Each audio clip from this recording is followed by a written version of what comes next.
Hi everyone, it's mammal time, our final taxa, and this is our Mammal Basics video.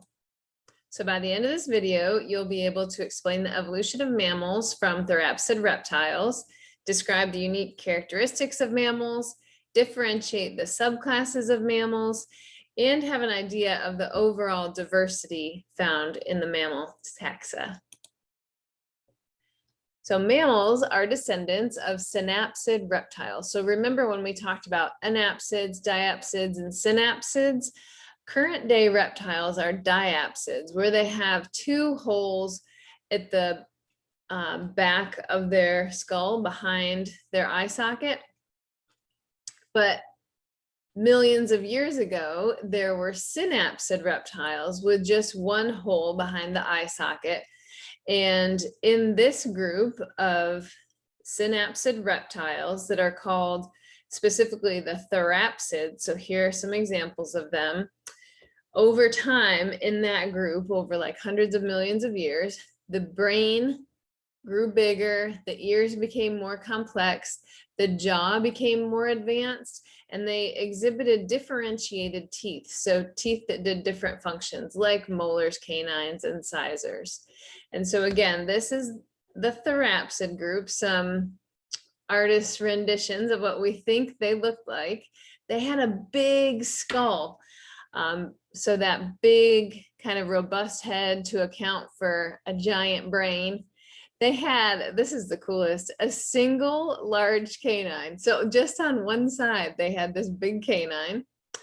And then what we kind of look to is the link between these therapsids and current mammals is the synagnathes. And this is what we think the synagnathes look like.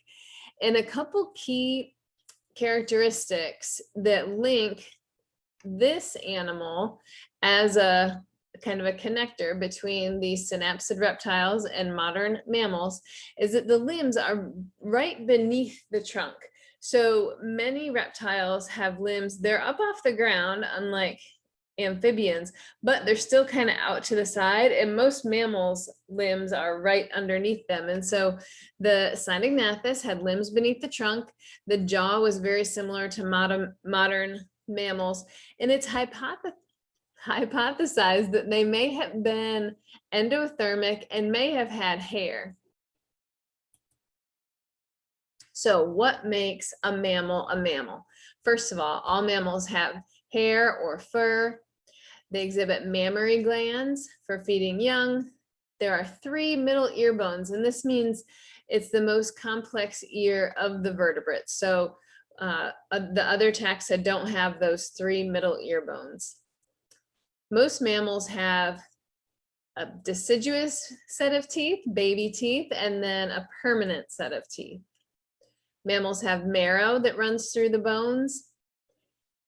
Mammal red blood cells are non-nucleated, so they don't have a nucleus, that kind of brain of the cell, because they just serve the one purpose of carrying oxygen. So it's actually a little more efficient for those cells to not have a nucleus.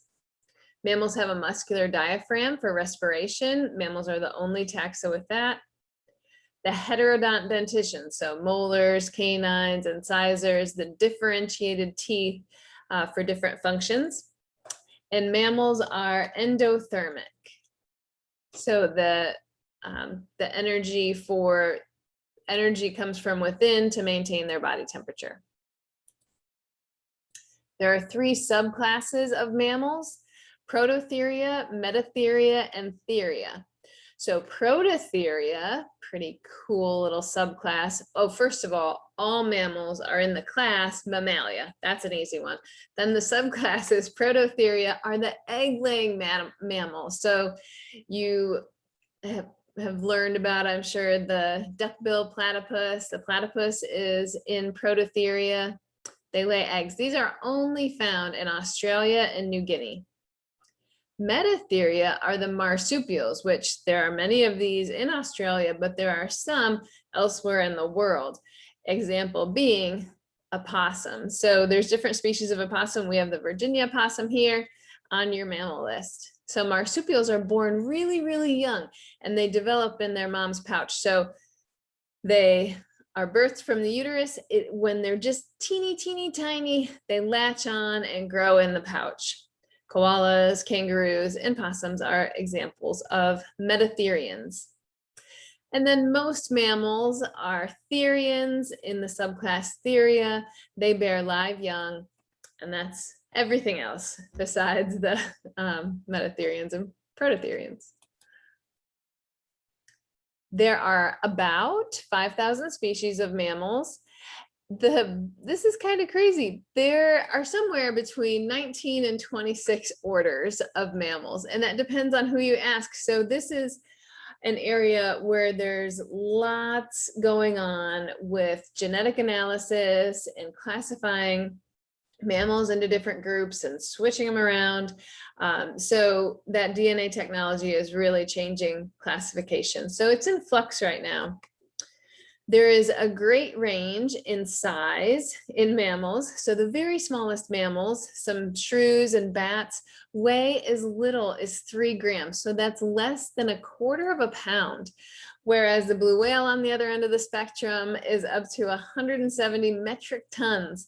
The blue whale is the largest animal ever to live on Earth, even counting everything that's extinct, like dinosaurs. So pretty awesome and pretty amazing spread there, right? There's also a variety of niches that mammals fill, variety of life history strategies and modes of locomotion. There are mammals that fly, mammals that glide, mammals that swim, run, burrow, jump, and we'll get to all that. But it's pretty neat to look and say, these are all in the same class. Lots of diversity. So this was a quick one. Make sure that you're able to explain the evolution of mammals from the therapsid reptiles, describe unique characteristics of mammals, differentiate the 3 subclasses, and kind of have an overview understanding of the diversity of mammals. All right, leaving you with a joke. You ready? Where do sheep go on vacation? The Bahamas. Thanks, guys. I'll see you in class.